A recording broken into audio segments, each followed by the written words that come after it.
Va ser Bilbo Saquet, el hobbit, el que va tornar amb l'anell a la comarca, la seua llar. Uns anys més tard, Gandalf el mag va visitar Bilbo en la seua festa de comiat.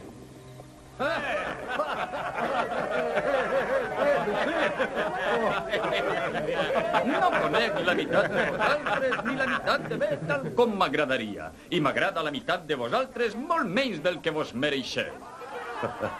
Frodo, ja veig que ton tio Bilbo no ha canviat massa.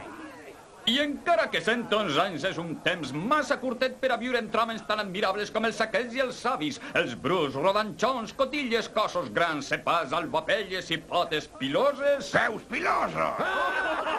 Lamente haver d'anunciar que això és el meu adeu. Jo me'n vaig. Me'n vaig d'ací. En fi, adeu.